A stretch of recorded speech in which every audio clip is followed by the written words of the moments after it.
All right, everybody, welcome back to the #1 television program in the history of the entire universe.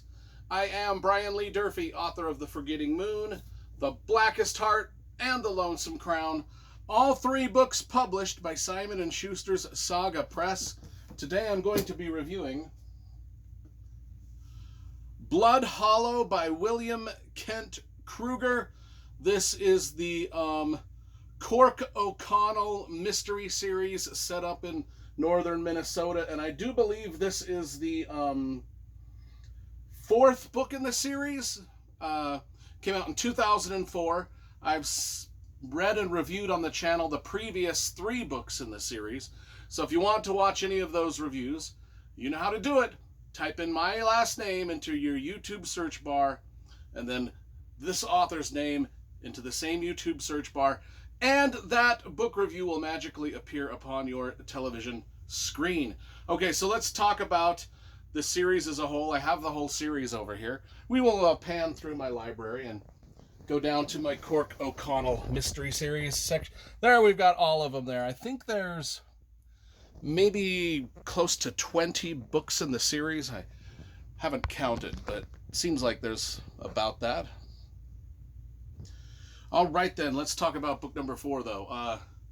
The cover first. You know, I love graphic design and cover illustration. The one thing I like about these books is they all kind of have the same theme, thematical, a landscape of Minnesota, the same sort of font that they use. Oh, my notes fell to the floor again. I'll have to pick those up in a second. It's got the same sort of font that it uses, and all the spines look good, as you can see. I will bend over here.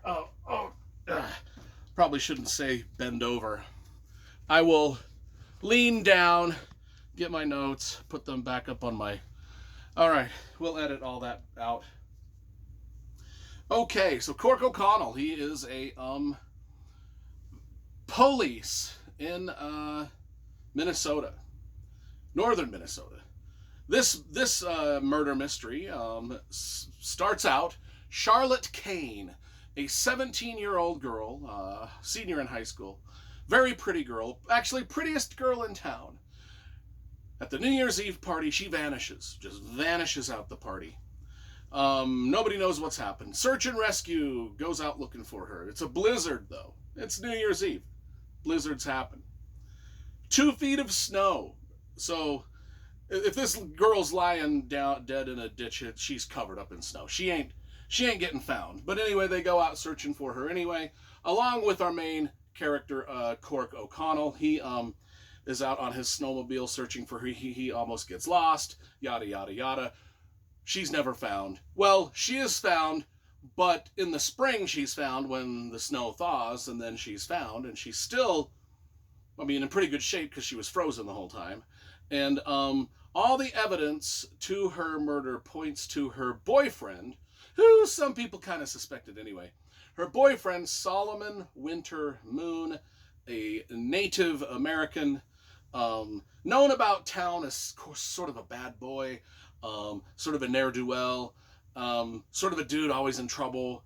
I mean, so, you know, people kind of suspected him to begin with. And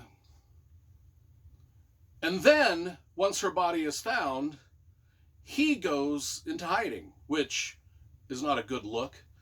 It's very incriminating. And so now we've got this guy in hiding.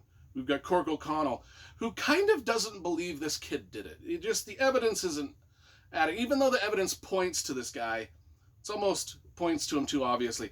Something doesn't quite add up. So Cork O'Connell, he is the guy. He's like, I'm going to kind of like talk this guy. I'm going to find this guy, you know, have him turn himself in.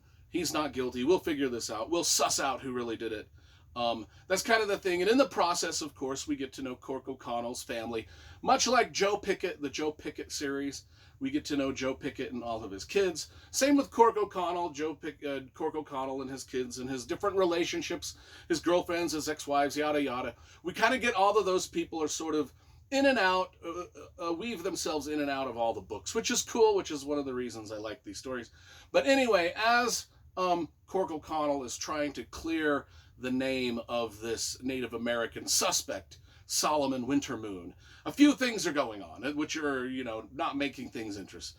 Well, not making things, does make things interesting. Not making things easy for clearing the boy's name. Oh, first of all, there's the bigotry against the Native Americans. There's the bureaucracy of the court system and the police force. There's resentments of a lot of characters that, why is this boy getting special treatment by Cork O'Connell? And then, on top of all that, Solomon Wintermoon, the young Native American who's accused of murdering his girlfriend, starts to claim that he's seeing supernatural things out in the woods, out in Blood Hollow. He sees Jesus, is what he sees, which makes the case become way sensationalized. All the national media. And I haven't given away anything that's not on the back. So I haven't given away any of the plot points, any of the major twisties and turnies. I have just expounded a little bit upon what's on the back here. But I will say, and I'm not going to say what happens or who it happens to or what goes on, but there was kind of a tragic ending to this that I was not expecting, which really kind of elevated the whole story for me quite a bit. So I'm going to give Blood Hollow by William Kent Krueger a solid 8.5 out of 10. Very good entry into his massive Cork O'Connell murder mystery series. Liked it a lot.